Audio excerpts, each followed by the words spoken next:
Hallo zusammen und herzlich willkommen zu The British Pint. Mein Name ist Christoph und heute möchte ich zwei besondere schottische Biere brauen, die ich aus dem Buch The Perfect Pint von Andy Hamilton habe. Da sind zwei schottische Rezepte drin, die sich in ihrer Art sehr stark unterscheiden und die möchte ich heute beide nachbrauen. Das erste Bier, was hinter mir schon vor sich hin meischt, ist ein etwas moderneres Bier mit Eigenschaften, die nicht traditionell im schottischen Bier zu finden sind.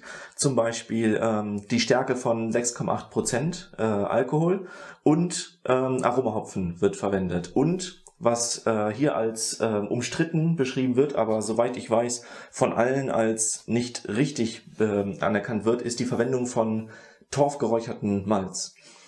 Dazu kann ich kurz erklären, dass torfgeräuchertes Malz ja in einigen wenigen schottischen Whiskys verwendet wird. Moment. Hier habt ihr eine Karte von Schottland und da sind alle Whisky-Distillerien eingezeichnet. Hier diese große Ansammlung ist Speyside. Und die kleine Insel hier, Isle of Islay, die ist traditionell dafür bekannt, dass der Whisky mit über Torf geräucherten Malz gemacht wird. Alles andere ist normalerweise traditionell ohne geräuchertes Malz. Allerdings gibt es natürlich dann heutzutage bei einigen auch eine Variante oder einen einzelnen Whisky, der dann geräuchert ist. Aber das ist dann die Ausnahme. Das alleine finde ich schon ist ein gutes Argument dafür, dass torfgeräuchertes Malz in Bieren eher eine absolute Ausnahme war. Die Malzmischung, die habe ich ja schon reingeschüttet, die zeige ich euch im Video. Das waren 1,2 Kilogramm Pale Malt und weil im Schottischen typischerweise Golden Promise als Sorte verwendet wird, zumindest seit es die Sorte gibt, ich glaube das ist ja seit den 60er Jahren, habe ich die verwendet. Die riecht auch ganz anders als das normale Pale Malz und hat so einen leicht gräulichen Farbton. Die schmeckt auch, wenn man das Malz probiert, anders. Ich habe aber ja mal eine Reihe Testbiere gebraut, wo alles nur aus Pale Ale Malz bestand. Allerdings die verschiedenen Sorten, Spring, Golden Promise, Maris Otter und so. Und ich habe in dem finalen Bier tatsächlich kaum einen Unterschied geschmeckt.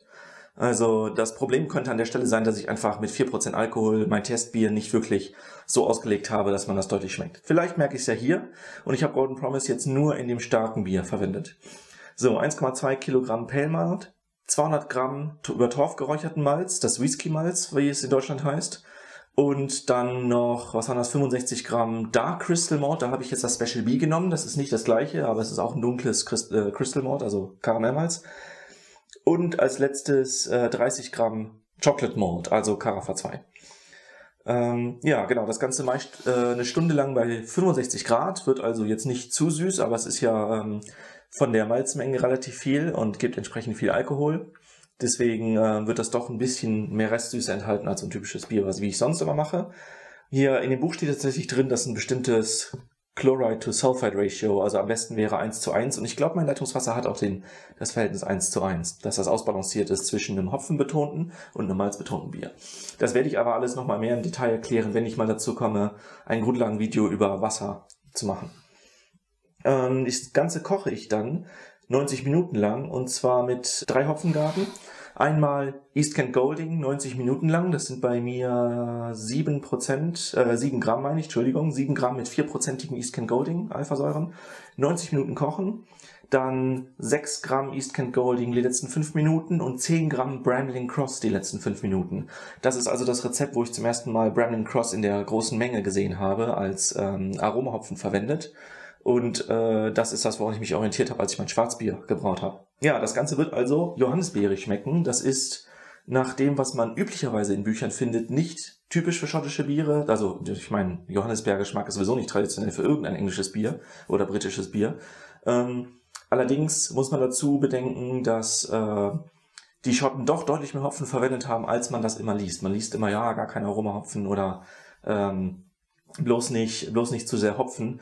Allerdings hatten die genauso gut Zugriff auf den britischen Markt wie auch auf alle anderen internationalen Märkte.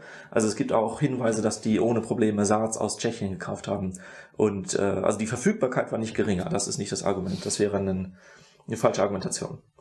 So, ich habe als Hefe die Wyeast Scottish Ale gekauft und werde die für beide Biere verwenden, weil das einfach auch so eine große Menge ist, dass das sonst keinen Sinn ergeben würde. Ich werde die vielleicht wegen der unterschiedlichen Alkoholgehälter irgendwie 3:2 aufteilen oder sowas. Das zweite Bier ist das Highland Heavy. Und das ist, glaube ich, sehr nah an einen traditionellen schottischen Heavy. Oder auch, ich glaube, 70 Schilling wäre die entsprechende Zahl, 70, 80 Schilling. Ne, 60 Schilling das Mild, 80 Schilling das Heavy und 90 Schilling dann so ein Export. Das hier wird jetzt so gebraut, dass es am Ende 5% Alkohol hat, das entspricht hier einem Kilo Malz. Das wird gebraut mit 880 Gramm Pale Ale Malz. Dann habe ich, das ist hier eine Kombination aus hellem und dunklen Crystal Malt. Ich nehme jetzt nur das mittlere, das Karamünch. Und zwar sind das 100 Gramm. Und dann haben wir noch, wie viel sind es? 15 Gramm Röstgerste. Genau, Roasted Barley.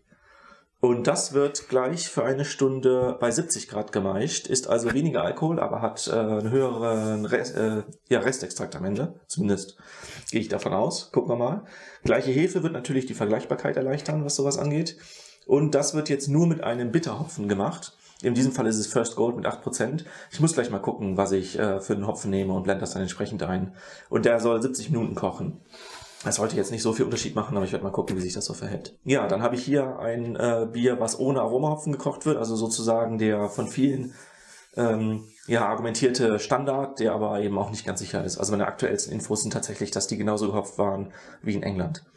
Genau, Reifezeit. Das stärkere Bier sollte auf jeden Fall länger reifen als das andere. Vielleicht mache ich das so, dass das 5 Wochen hier das leichtere Bier und 6, 7 oder 8 Wochen das stärkere Bier ist. Und ich mache dann 2 Verkostungsvideos, die ich zusammenschneide. Seht ihr dann beim nächsten Video. Und noch irgendwas, was ich beachten muss. Die sollen beide relativ kalt fermentieren, also 18 bis 19 Grad. Ich muss mal gucken, wie ich das hier hinkriege. Wetter draußen ist super und hier im Haus haben wir 22 Grad durchgehend. Im Keller ist es aber, weil die Luft noch kalt ist, glaube ich, höchstens 16 Grad. Das wäre dann zu kalt für eine obergärige Hefe. Aber ich werde mal schauen, ob ich das vielleicht tagsüber rausstelle in den Schatten, wenn das von der Temperatur passt. Muss ich mal gucken. Das erste Bier ist sehr, sehr gering gehopft. Das steht hier bei mit 12 IBU. Mal gucken. Also das ist ja rechnerisch. Das ist ja nie nah an der exakten Grenze, weil man nicht, also vor allem die englischen Bücher beachten nie die späten Hopfengaben mit den letzten 5 Minuten. Und das hier wird, nicht, dass ich jetzt so abschätze, wahrscheinlich ein bisschen, ja, es wird bitterer sein. Aber hier stehen keine IBU dran und ich berechne die nie. Ich finde, das lohnt sich nicht. Man kann das höchstens prozentual nachher ausdrücken. Ja, farblich könnten die tatsächlich ähnlich sein. Da muss ich mich mal überraschen lassen. Hier bei dem zweiten steht bei 30 EBC und bei dem ersten kann man das abschätzen. Ja, ich vermute, es wird ähnlich sein. Vielleicht ein Ticken heller. Aber dadurch, dass mehr Malz verwendet wird, soll es auch wieder dunkler sein. Mal gucken. So, dann werde ich das Ganze entsprechend brauen und ich werde wieder die Videos einblenden, was ich hier so tue. Und dann werden die beide nachher abgefüllt, jeweils in einen 5 Liter Carboy. Ich habe noch mein Ale, das habt ihr bestimmt schon gesehen in dem Verkostungsvideo von letzter Woche, das Rhabarberbier. Da kommt gleich noch der Rhabarber rein und ich muss gucken, wie das mit dem Platz nachher ist. Aber ich glaube, da ist noch genug Platz für den Rhabarber in einem Gefäß, so dass ich mit meinen 3 5 Liter Carboys keine Platzprobleme kriegen sollte. Und das Ganze wird dann eben warm gereift in meinen Partyfässern, die jetzt frisch und mit neuen Ventilen und sicher sind. Und dann denke ich, sieht das relativ gut aus für die langfristige Gärung. Eine Sache, die ich noch erwähnen sollte. Bei dem ersten Bier, dem stärkeren Bier, ist ja die Malzmenge größer. Und da das jetzt mein erstes stärkeres Bier ist, das ich auf diesem Kanal braue, wollte ich das nochmal explizit erwähnen.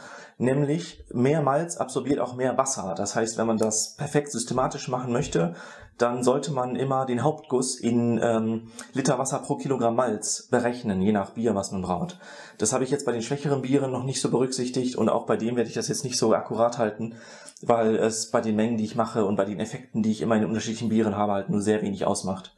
Aber wenn ich mal Lieblingsbiere habe, die ich besonders tunen möchte, dann werde ich neben der exakten Hefeauswahl eben auch die Güsse, also Hauptguss und Nachguss, die Mengen davon genauer untersuchen. Und weiter im Text. Ich bin gerade bei der Hefe und im Hintergrund hört ihr das erste Bier abläutern. Und das ist ein Smack Pack bei Why ist immer. Das heißt, man lokalisiert, wo das Tütchen ist, das in der Mitte hier Nährstoffe bereithält. Das habe ich jetzt hier hochgedrückt. Dann wird das einmal ordentlich platt gedrückt. Ja, das hat, glaube ich, funktioniert. Und dann gut durchkneten. Ich habe das schon vor einer halben Stunde aus dem Kühlschrank geholt. Ja, eine halbe Stunde. Dementsprechend ist das schon auf Zimmertemperatur. Das ist auch wichtig. Wir wollen ja hier keinen Temperaturschock und die Hefe kann auch nur bei Zimmertemperatur arbeiten. Und jetzt mindestens 3 Stunden. Im Internet steht 3 bis 5 Stunden als Herstellerempfehlung. Und dann wird das in beide fertigen Würzen gepitcht. Also, wie heißt das auf Deutsch? Angestellt. Mit der Hefe angestellt. Alles klar.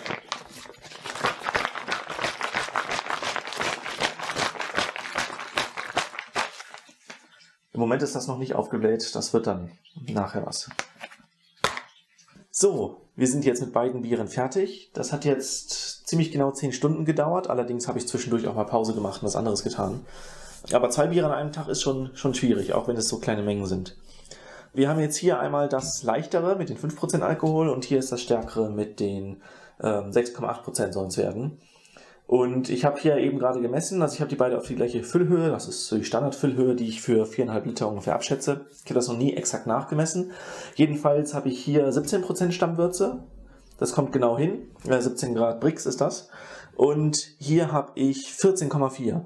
Also das hier ist so der typische Benchmark, 1 Kilo Malz, ganz exakt 1 Kilo Malz waren es. Und am Anfang mit dem Sieb von Besserbrauer, diesem hier, als ich darüber geläutert habe, habe ich immer nur um die 12% bekommen. Später wurden das dann so Richtung 12,8 und seit ich das über den Maischekessel läuter, wenn es denn klappt und nicht stecken bleibt, dann ist das über 13 und jetzt über 14 gegangen. Das ist schon ziemlich Wahnsinn. Also 14,4 Brix. Das Rhabarberbier letzte Woche, das war ja auch genau 1 Kilo Malz, waren 14,2 Grad Brix. Also das ja, ist schon schön zu sehen, dass sich da die Effizienz gesteigert hat. Hätte ich hier mehr geläutert mit dem für das Mehrmalz, also das angepasst, dann wäre das wahrscheinlich hier auch hochgegangen. Ich denke, das ist der größte Grund. Ich musste auch ziemlich viel Wasser hinzufüllen, weil das war in einem breiteren Topf gekocht, das in einem schmaleren. Also hier ist mehr verdampft und zwar auch 90 Minuten gekocht, das andere 60 Minuten. Und der Doldenhopfen East Kent Golding, der hat auch mehr Würze absorbiert. Da verliert man auch nochmal was.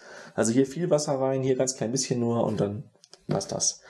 Super, dann bin ich mal gespannt, wie die Biere werden. Dann tun wir jetzt mal die Hefe hinzu. Ihr seht, die Hefe ist ordentlich aufgegangen. Es sind jetzt auch einige Stunden vergangen, also es sind bestimmt mehr als 5. Die war auch vor 2 Stunden schon so in der Größe, aber ich war halt eben noch nicht fertig. So, dann desinfizieren wir das.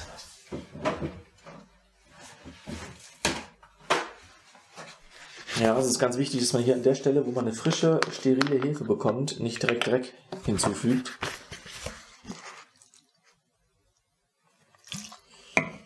Also wollen wir hier so den oberen Teil komplett reinigen.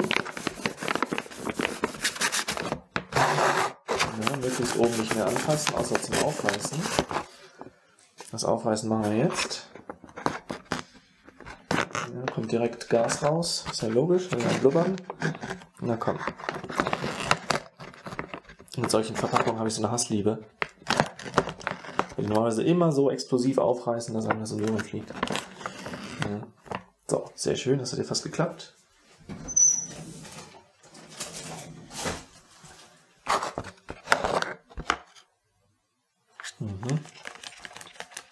Hefe riecht auch sehr interessant. So, jetzt mache ich halbe halbe. Das sollte hier ungefähr hinhauen. Ich kann noch mal kurz die Ecken hier ein bisschen kneten. Ich hätte vorher schütteln sollen, das habe ich jetzt gerade vergessen, aber ich habe sie vorher ein paar Minuten geschüttelt. So, halbe halbe. Einmal. Und zweimal.